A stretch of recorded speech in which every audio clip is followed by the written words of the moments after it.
أشهد أن محمد رسول الله۔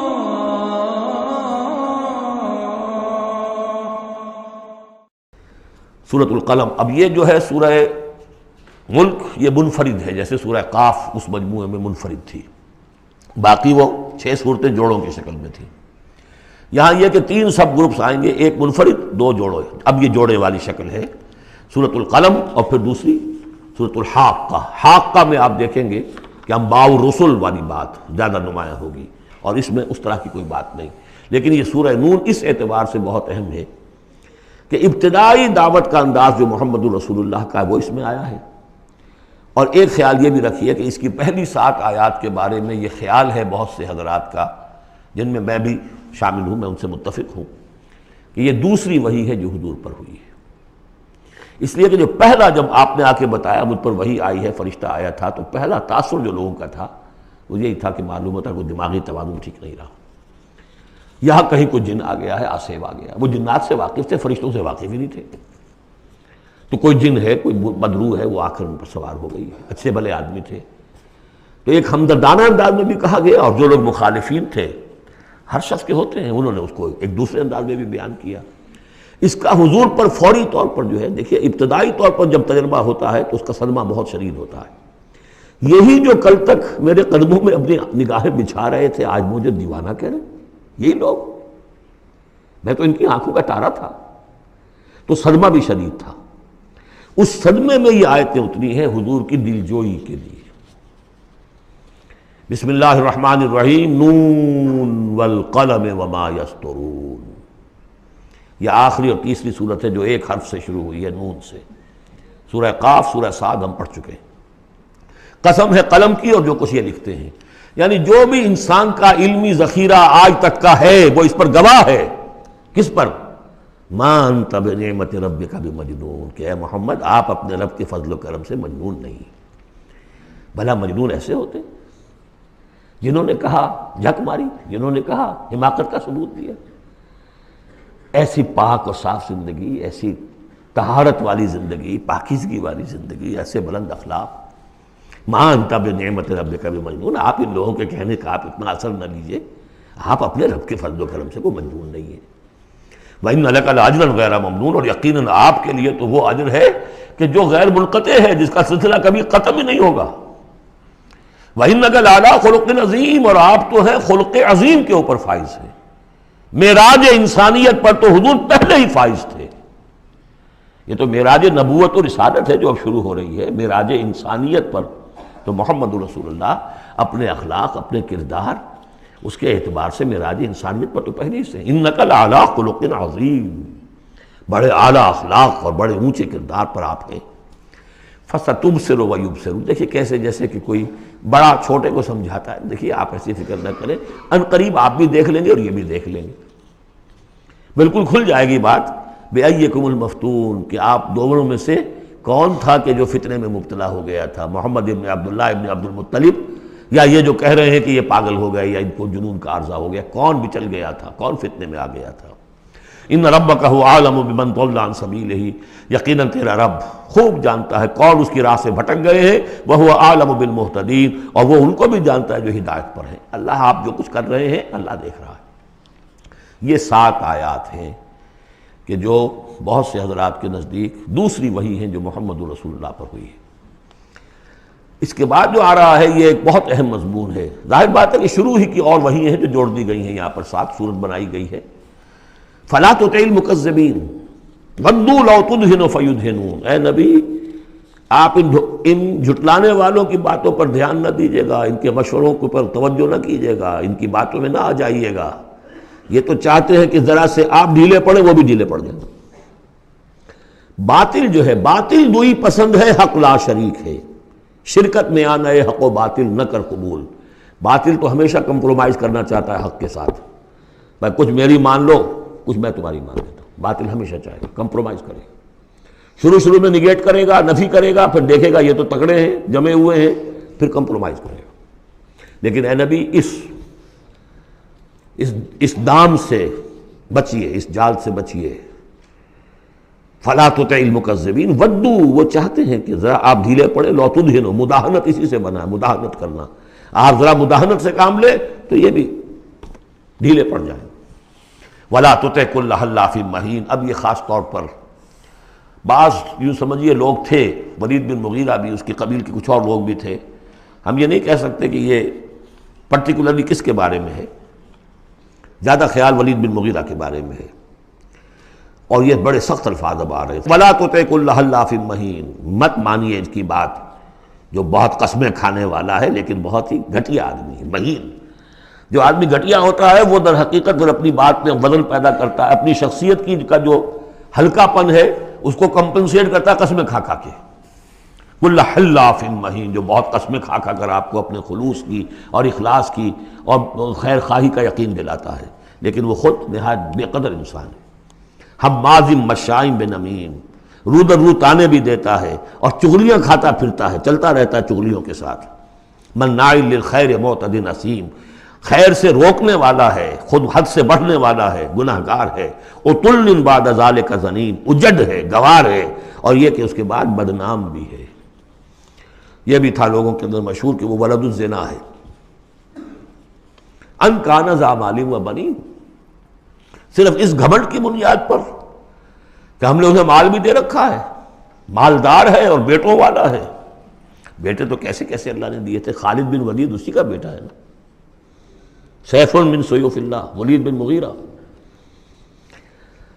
ان کان ذا مال و بنین اذا تتلی علیہ آیاتنا قال اساطیر الاولین، جب اسے ہماری آیات پڑھ کے سنائی جاتی ہے کہتا ہے یہ تو سب پرانی باتیں چلی آ رہی ہیں، ڈھکوسلے ہیں، یہ انہی کے قصے ہیں، پرانی نقلیں ہیں ان کی۔ سنسمہ علی الخرطوم، ہم اس کی سونڈ پر مہر لگائیں گے۔ ناک کوئی بہت بڑی ہوگی اس کی نمایاں پھکنا سی ہوگی تو سونڈ کا کہا گیا ہے۔ سنسمہ علی الخرطوم انا بلوناہم، اب یہ بڑی پیاری ایک تمثیل آ رہی ہے، تمثیل ہے یا واقعہ ہے۔ ایمان بالآخرہ کے لیے یہ بہت سہل، بہت عمدہ، بہت سلیس اور بہت عام فہم تمثیل ہے۔ انا بلوناہم کما بلونا اصحاب الجنہ، ہم نے انہیں آزمایا ہے، آپ پڑھ چکے ہیں نا، خلق الموت والحیات لیبلوکم ایکم احسن عملا۔ تو طرح طرح کے امتحان ہوتے ہیں، کسی کو غربت کا امتحان ہے، کسی کو دولت مندی کا امتحان ہے۔ ہم نے انہیں آزمایا جیسے کہ اصحاب الجنہ ایک باغ والوں کو آزمایا تھا۔ اذا اقسموا لیصرمنھا مصبحین، جبکہ انہوں نے قسم کھائی کہ صبح صبح ہم اس کا پھل اتار لیں گے۔ باغ تیار ہے، آموں کا باغ ہے یا جو بھی باغ ہے، بالکل فصل تیار ہے، بس اب دیر نہیں کرنی ہے، صبح صبح جائیں گے۔ ولا یستثنون، انہوں نے انشاءاللہ نہیں کہا، پکا ارادہ کر لیا، بس جائیں گے، ایک باغ ہے ہمارا، بہرا رہا ہے، پھلوں سے لدا ہوا ہے، ہم نے سارا سامان کر لیا، رسیاں وسیاں سیڑھیاں ویڑیاں جو چاہیے سب فراہم کر لیا، بس صبح صبح جائیں گے۔ اب ظاہر بات ہے کہ پھر جو غفلت کی وجہ سے ان کے کردار کا ایک نقشہ ہے وہ کیا ہے، فطاف علیہا طائف من ربک وہم نائمون، ابھی وہ سوئے ہوئے ہی تھے کہ اس باغ کے اوپر تیرے رب کی طرف سے ایک پھرنے والا پھر گیا، کوئی بگولہ آ گیا، ہوا کا کوئی آ گیا جس میں آگ تھی، فاحترقت، یہ ہم سورہ بقرہ میں پڑھ چکے ہیں، وہ سب جل کر راکھ ہو گیا۔ لیکن وہاں سب کچھ ہو چکا، انہیں پتہ نہیں، یہ اپنے گھروں سے چل رہے ہیں صبح ہی صبح۔ یہ ہے انسان کا معاملہ کہ کٹ چکا ہوتا ہے، پتا چاک ہو چکا ہوتا ہے، وہ اکڑ رہا ہوتا ہے ابھی۔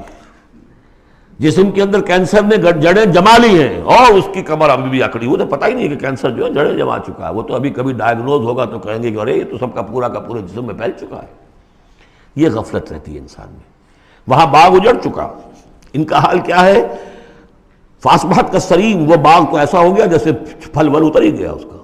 فتنادوا مصبحین، اب صبح صبح انہوں نے ایک دوسرے کو آوازیں دی، پکارا، ان اغدوا علی حرثکم ان کنتم صارمین، ذرا جلدی سویرے چلو اپنے اس کھیت پر یا اپنے اس باغ پر اگر تم واقعتاً پھل توڑنا چاہتے ہو۔ فانطلقوا وهم يتخافتون، اب وہ چلے اور آپس میں چپکے چپکے یہ باتیں کر رہے تھے، اللہ يدخلنها اليوم علیکم مسکین، دیکھو آج کوئی مسکین قریب نہ آنے پائے۔ یہ کون ہوتے ہیں بدماش؟ محنت ہم نے کی، باغ کی حفاظت ہم نے کی، ہم نے یہاں پر سارے جو ہے جو پاپڑ بیلے، اور یہ آ جاتے ہیں کہ صاحب ہمارا بھی کوئی کچھ ہمیں بھی دیجئے، ہمیں بھی دیجئے۔ یہ ہے اب ان کا کردار کی پستی کا معاملہ۔ جب آخرت سے دور ہوں گے تو یہ کردار کی پستی آ جائے گی۔ شاید الگ صبح اسی لیے گئے کسی کو پتہ ہی نہ چلے، لا يدخلن اليوم علیکم مسکین، کوئی مسکین داخل نہ ہونے پائے. وغدوا علی حرد قادرین، یہ ہے تصویر لفظی، چلے بڑے کرتے ہوئے گویا کہ پوری طرح قادر ہیں، بس اب جائیں گے اور پھل اتار کے لے آئیں گے لپکتے ہوئے. فلما رأوها قالوا انا لضالون، جب دیکھا باغ کو کہ ہم تو کوئی بھٹک کر آ گئے ہیں، کوئی راستہ بھول گئے، کہاں آ گئے، یہ باغ تو ہمارا نہیں ہے. بل نحن محرومون، نہیں نہیں باغ تو وہی ہے، ہم محروم ہو گئے. قال اوسطهم الم اقل لكم لولا تسبحون، ان کے درمیانی کوئی ان میں سے تھا، کوئی نیک بھی ہوگا جس نے کہا دیکھو میں تم سے کہا نہیں کرتا تھا، تم اپنے رب کی تسبیح کیوں نہیں کرتے، اسے یاد کیوں نہیں کرتے، اس کا حق کیوں نہیں ادا کرتے. قالوا سبحان ربنا انا كنا ظالمین، ان کا واقعی آپ صحیح کہہ رہے ہیں، ہمارا رب پاک ہے، واقعی ہم ہی ظالم تھے. فاقبل بعضهم على بعض يتلاونون، اب وہ ایک دوسرے کو ملامت کرنے لگے، تم نے اصل میں ہمیں زیادہ غافل کیا، تم نے وہ روش اختیار کر لی تھی جسے ہم اور دور چلے گئے اللہ سے اور آخرت کی یاد سے. قالوا یا ویلنا انا كنا طاغین، آخر کہا ہائے ہماری شامت، ہم تو واقعتاً سب کے سب ہی اپنے حدود سے تجاوز کرنے والے تھے. عسى ربنا يبدلنا خيرا منها، امید ہے ہمارا رب اس سے بہتر ہمیں دے دے گا، اگلے سال پھر جو فصل آئے گی ہم باغ کے اوپر محنت کریں گے وہ دے دے گا. انا الى ربنا راغبون، اب ہم پورے، اب دیکھیں رغبہ الى ربنا راغبون، ہم راغب ہیں اپنے رب کی طرف، اب ہم توجہ کرتے ہیں، توبہ کرتے ہیں پوری طریقے سے، اب جو سارے حقوق اللہ کو ادا کریں گے.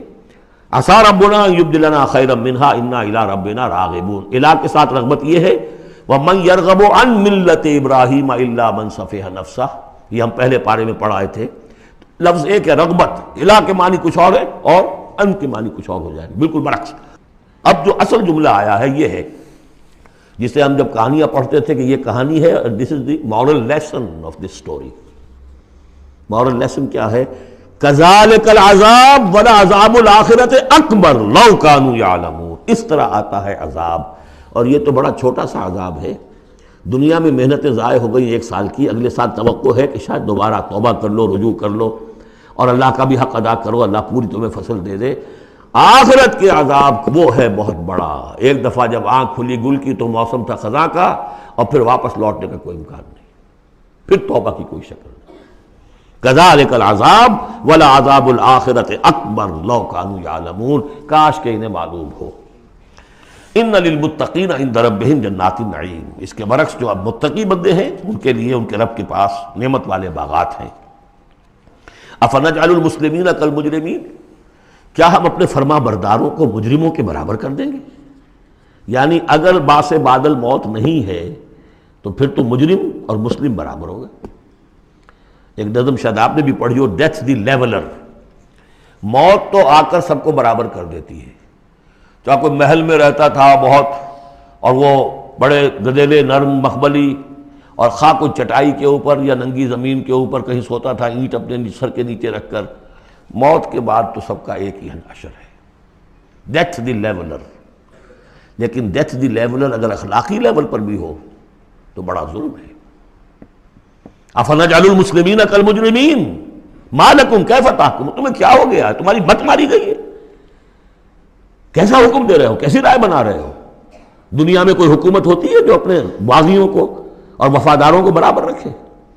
افنجعل المسلمین کالمجرمین ما لکم کیف تحکمون ام لکم کتاب فیہ تدرسون، کیا تمہارے پاس کوئی کتاب ہے جس میں تم نے پڑھا ہو کہ کوئی آخرت و آخرت نہیں ہے؟ ان لکم فیہ لما تخیرون، کہ تمہیں آخرت میں وہ سب کچھ مل جائے گا جو تم پسند کرو گے. ام لکم ایمان علینا بالغہ، کیا تم نے ہم سے کوئی قسم لے رکھی ہے جو ہمارے اوپر پوری اترنے والی ہو الی یوم القیامہ، قیامت کے دن تک. ان لکم لما تحکمون، کہ تمہیں وہ سب کچھ مل جائے گا جو تم چاہو گے. سلہم ایہم بذالک زعیم، اے نبی ذرا ان سے پوچھئے کہ کون ہے کہ جو اس کی کا ذمہ لیتا ہو. ام لہم شرکاء، کیا ان کے کوئی شریک ہے جو وہاں بچا لیں گے؟ فلیاتوا بشرکائہم ان کانوا صادقین، تو لائیں اپنے شریکوں کے اگر سچے ہیں. یوم یکشف عن ساق ویدعون الی السجود، جس دن کے پنڈلی کھولی جائے گی. آیات متشابہات، کوئی شان ہے میدان حشر کا، کوئی مرحلہ ہے جس میں اللہ کی کوئی تجلی ہے خاص جو ظاہر کی جائے گی، اور وہ بھی ایک چھلنی ہے لگانے کے لیے. جو دنیا میں صاحب ایمان تھے، نمازیں پڑھتے تھے، سجدے کرتے تھے، وہ فوراً اس تجلی کو دیکھتے ہی سجدے میں گر جائیں گے، اور جو دنیا میں اکڑے رہتے تھے، ان کی گردنیں اکڑی رہتی تھی، سجدے نہیں کرتے تھے، وہ چاہیں گے سجدہ کرنا کر نہیں سکیں گے، چھلنی لگ جائے گی۔ اب وہ تجلی کون سی اللہ کی؟ یکشف عن ساق، اللہ کی پنڈلی کھولی جائے گی، واللہ عالم۔ وَيُدْعَوْنَ إِلَى السُّجُودِ، اور پکارا جائے گا سجدہ کرو اللہ کو، فَلَا يَسْتَطِيعُونَ، یہ سجدہ نہیں کر سکیں گے۔ خَاشِعَةً أَبْصَارُهُمْ، ان کی نگاہیں زمین میں گڑی رہ جائیں گی۔ ترہقہم ذلہ، ان کے چہروں پر سیاہی پھیل جائے گی۔ وَقَدْ كَانُوا يُدْعَوْنَ إِلَى السُّجُودِ وَهُمْ سَالِمُونَ، ان کو پکارا جاتا تھا سجدہ کرنے کے لیے اللہ کے سامنے، جبکہ یہ ثابت و سالم تھے، صحیح تھے، اس وقت یہ سجدہ نہیں کرتے تھے۔ آج کرنا چاہیں گے تو کرنے نہیں دیا جائے گا۔ فَذَرْنِي، اب یہ انداز دیکھ لی جو میں نے کہا تھا شروع کی صورتوں میں، تو اے نبی چھوڑیے مجھے، وَمَن يُكَذِّبُ بِهَذَا الْحَدِيث، جو اس قرآن کا اور جو آپ وہی پیش کر رہے ہیں، جس کی تکذیب کر رہے ہیں، ذرا چھوڑیے مجھے اور ان کو، میں ان سے نبٹ لوں گا۔ ان کے بارے میں آپ زیادہ تشویش میں مبتلا نہ ہوں، ان کی باتوں سے زیادہ اثر نہ لیں، دلگیر نہ ہوں، دل گرفتہ نہ ہوں، رنجیدہ نہ ہوں۔ ذرنی ومن یکذب بہذا الحدیث سنستدرجہم من حیث لا یعلمون، ہم انہیں سہج سہج رفتہ رفتہ لے آئیں گے جہاں سے کہ انہیں گمان بھی نہیں ہوگا۔ یہ کیا استدراج کہلاتا ہے یہ علماء کی زبان میں، یہ جب چونکہ اصطلاحات جب گفتگو ہوتی ہے۔ مولانا حسین احمد مدنی رحمۃ اللہ علیہ نے قیام پاکستان کے بارے میں یہ الفاظ استعمال کیے تھے، ہو سکتا ہے یہ استدراج ہو۔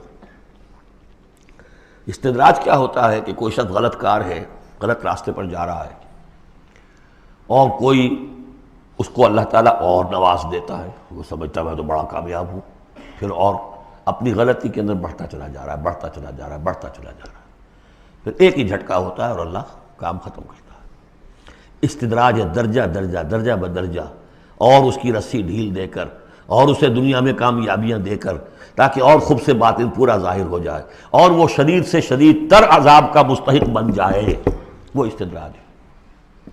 ہم انہیں درجہ بدرجہ استدراج اس کے ذریعے سے لے آئیں گے، من حیث لا یعلمون، جس کا انہیں اندازہ بھی نہیں ہوگا۔ وَأُمْلِي لَهُمْ، اور میں ان کو ڈھیل دوں گا، مہلت دوں گا۔ ان قیدی متین، میری تجویز، میری چال بہت مضبوط ہے۔ جیسے میں نے بارہا مثال دی ہے کہ اگر مچھلی کے حلق میں کانٹا پھنس گیا تو اب وہ شکاری ڈھیل دے رہا ہے، جائے گی کہاں؟ کانٹا تو لگا ہوا ہے۔ اسی طریقے سے املی لہم ان قیدی متین، اس کو میں چونکہ کہہ بیٹھا ہوں، اس کو تو میں زیادہ بیان کر دوں آپ سے کہ اصل میں 1946 میں مولانا مدنی رحمۃ اللہ علیہ چونکہ رمضان مبارک ہمیشہ کرتے تھے سلہٹ میں، سن 46 کے رمضان میں انہوں نے کہہ دیا تھا کہ ملأ اعلیٰ میں پاکستان کے قیام کا فیصلہ ہو چکا ہے، اس لیے کہ وہ ہم لیلۃ القدر کے اندر فیہا یفرق کل امر حکیم، تمام معاملات طے ہو جاتے، ایک سال پہلے طے ہو چکا ہے، اگلی سال کے لیلۃ القدر میں پاکستان قائم ہو گیا۔ لیکن ظاہر بات ہے کہ مولانا مدنی قیام پاکستان کے مخالف تھے، تو اب ان کے کچھ عقیدت مندوں نے کہا کہ اگر یہ بات ملأ اعلیٰ کا یہ فیصلہ اگر آپ پر منکشف ہو گیا ہے، کشف ہو گیا ہے آپ کو، تو ہم کیا کر رہے ہیں، ہم پھر مخالفت کیوں کر رہے ہیں؟ تو انہوں نے جواب میں یہ کہا تھا کہ یہ معاملہ ہے تکوینی، اللہ نے جو فیصلہ کیا ہے، کیوں کیا ہے، یہ ہم نہیں جانتے۔ ہمیں دیکھنا ہے دنیا میں اپنے معاملات کو اپنی عقل سے کام لے کر، ان السمع والبصر والفؤاد کل اولئک کان عنہ مسئولا، ہمیں یہ دیکھنا ہے کہ مسلمانان ہند کے لیے کون سی تجویز بہتر ہے، صحیح تر ہے، اور ہمیں اس پر عمل کرنا ہے۔ تکوینی معاملہ ہے، ہو سکتا استدراج ہو کہ مسلمانوں میں سے کچھ لوگوں نے جو غلط روش اختیار کی ہے، اللہ اور ڈھیل دے کر ان کے لیے کوئی بڑا عذاب لانے والا ہو۔ اور واقعہ یہ ہے کہ ایک بڑا عذاب ہم پر سن 71 میں آ گیا تھا، لیکن کچھ پتہ نہیں دوسرا عذاب اب سر پر آیا کھڑا ہو، لیکن اس کا سبب میرے نزدیک قیام پاکستان نہیں ہے، بلکہ اس کے بعد کا جو ہم نے طرز عمل اختیار کیا وہ ہے۔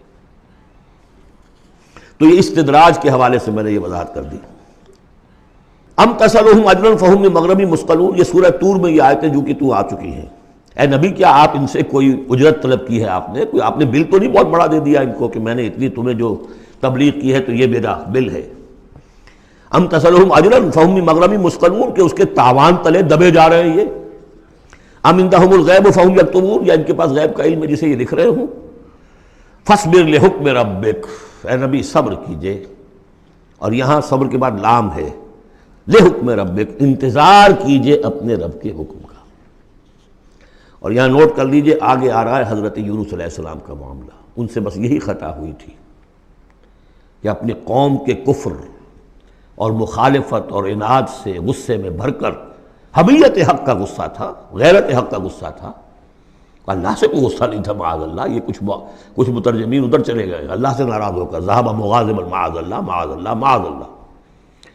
ان کی بد کرداری اور ان کی مخالفت سے بد دل ہو کر غصے میں بھر کر چلے گئے، انتظار نہیں کیا اللہ کے حکم کا۔ فاصبر لحکم ربک، اپنے رب کے حکم کا انتظار کیجئے، ولا تکن کصاحب الحوت، اور دیکھیے آپ اس مچھلی والے کی طرح نہ ہو جائیے گا، اذ نادا وہو مکظوم، جبکہ اس نے پکارا جبکہ وہ اپنے غم کو اپنے اندر ہی اندر پی رہا تھا، صدمے کو، اور جبکہ وہ اس مچھلی کے پیٹ میں لا الہ الا انت سبحانک انی کنت من الظالمین، میں نے ظلم کیا، میں زیادتی پر ہوں، لولا ان تدارکہ نعمت من ربہ لنبذ بالعراء وہو مذموم، اگر اس کا ہاتھ نہ پکڑ لیا ہوتا، نہ سنبھال لیا ہوتا اسے اس کے رب کے ایک انعام اور احسان نے، تو وہ تو پھینک ہی دیا گیا تھا چٹیل زمین پر مذمت زدہ۔ اس کو میں چاہتا تھا کہ آپ کو بتا دوں کہ اصل میں یہ علاقہ جو ہے بال بک کا علاقہ، اور وہ اس سے اوپر جو یہ عراق اور جو شمالی علاقہ ہے، وہاں کہیں نینوا کا شہر ہے، وہاں یہ تھے۔ اور آج کل جو دجلہ اور فرات کا معاملہ ہے وہ تو چھوٹی ندیاں رہ گئی ہیں، اس وقت ہو سکتا ہے کہ وہ بہت بڑے دریا ہوں، اور وہاں سے وہ کشتی میں سوار ہو کر کہیں جا رہے تھے کہ کسی ویل مچھلی نے انہیں نگل لیا، اور یہ دریا گرتے ہیں اسی جو یہ گلف، پرشین گلف ہے یا گلف عربک گلف ہے، جو بھی آپ کہیں اسے، خلیج العربی یا پرشین گلف، اور وہاں سے ہو کر یہ مکران کے ساحل کے قریب تک وہ مچھلی لے آئی ہے، اور یہاں اس نے الٹ دیا اللہ کے حکم سے۔ تو وہ جو میں بتا چکا ہوں آپ کو احمد الدین مارہروی کے حوالے سے کہ ایگین یقطین کا درخت اللہ نے وہاں اگا دیا، وہ سارا کام وہ نعمت ہے، لولا ان تدارکہ نعمت من ربہ لنبذ بالعراء وہو مذموم فاجتباہ ربہ فجعلہ من الصالحین، تو اس کے رب نے پھر اس کو نواز دیا، پسند کر لیا، اور اسے پھر صالحین میں سے کر دیا۔ وہیں یکاد الذین کفروا، یہاں پر یہ نوٹ کر لیجئے کہ یونس ابن متی یہ جو ہے ان کے بارے میں حضور نے فرمایا مجھے ان پر بھی فضیلت مت دو، اور ہم جو ہیں وہ سارا جو ہے زور ہی اس پر صرف کر دیتے ہیں، وہ افضل ہیں، لیکن حاجت مشاطہ نہیں، صورت دل آرام را، ان کی کوئی ضرورت نہیں ہے، دنیا جانتی ہے، آج پوری دنیا مان رہی ہے۔ اگر مائیکل ہارٹ کہہ رہا ہے on top of the list a selection and gradation of the 100 most influential personalities of the world, human history, and putting Muhammad on top, تو جادو وہ جو چڑھ کر بولے گا خود بولے گا۔ إِن يَكَادُ الَّذِينَ كَفَرُوا لَيُزْلِقُونَكَ بِأَبْصَارِهِمْ لَمَّا سَمِعُوا الذِّكْرَ وَيَقُولُونَ إِنَّهُ لَمَجْنُونٌ۔ یہ سورت کا ابتدائی اور سورت کی انتہا یہاں پہ آ کر جڑ گئی ہے، اور یہ بھی سمجھ میں آ گیا نون سے کیوں شروع ہوا۔ یہ نون کہتے ہیں مچھلی کو، ذَنُّونِ الذَّهَبَ مُغَاضِبًا، مچھلی ہی کا معاملہ، حضرت مچھلی والے کی بات پر صورت ختم ہو رہی ہے، اور یہ لوگ تو تلے ہوئے اس پر ہے نبی صلی اللہ علیہ وسلم، لَيُزْلِقُونَكَ بِأَبْصَارِهِمْ کہ آپ کو وہ پھسلا دیں گے، آپ کے قدموں میں تزلزل پیدا کر دیں گے اپنی نگاہوں سے گھور کر۔ لما سمعوا الذکر، جب یہ سنتے ہیں، جب آپ اللہ کا کلام انہیں سناتے ہیں تو ایسے گھورتے ہیں۔ اور یہ بھی آتا ہے کہ اس کے لیے باقاعدہ انہوں نے یہ عاملین جو ہوتے ہیں، جو اپنی وہ جو قوت ارادی کو مجتمع کر لیتے ہیں اپنی آنکھوں میں، مشق کرتے ہیں، اس کی ایکسرسائزز ہیں کہ پھر وہ کسی کو دیکھتے ہیں تو وہ آنکھوں کی تاب نہیں لا سکتا، ان کے کوئی شخص آنکھیں چار نہیں کر سکتا ان سے، تو ان کو بھی بلا کر جو ہے باقاعدہ حضور کے اوپر ان کی یہ جو ہے وہ کوشش کی گئی کہ اسی کے ذریعے سے حضور، اصل بات تو یہ تھی کہ حضور کی جو قوت ارادی ہے اسے کسی طرح کل کر دیا جائے کہ وہ چھوڑ بیٹھے اس کام کو، بس اس کے لیے سارے حربے انہوں نے آزمائے۔ وَإِن يَكَادُ الَّذِينَ كَفَرُوا لَيُزْلِقُونَكَ بِأَبْصَارِهِمْ لَمَّا سَمِعُوا الذِّكْرَ وَيَقُولُونَ إِنَّهُ لَمَجْنُونٌ وَمَا هُوَ إِلَّا ذِكْرٌ لِّلْعَالَمِينَ، اور نہیں ہے وہ، ہوا قرآن کے لیے بھی اور حضور کے لیے بھی، یہ تو ایک نصیحت ہے، یاد دہانی ہے۔ حضور اپنی ذات میں بھی تو یاد دہانی ہے، اپنی ذات میں قرآن مجسم ہے، جیسے کہ ام المومنین حضرت عائشہ صدیقہ رضی اللہ تعالیٰ عنہ نے فرمایا کان خلق القرآن۔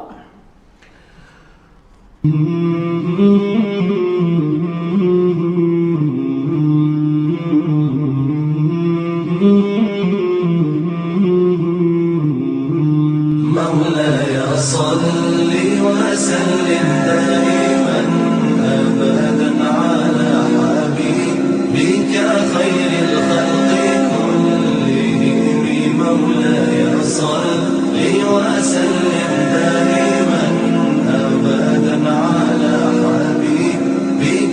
خير الخلق كلهم مولاي صل وسلم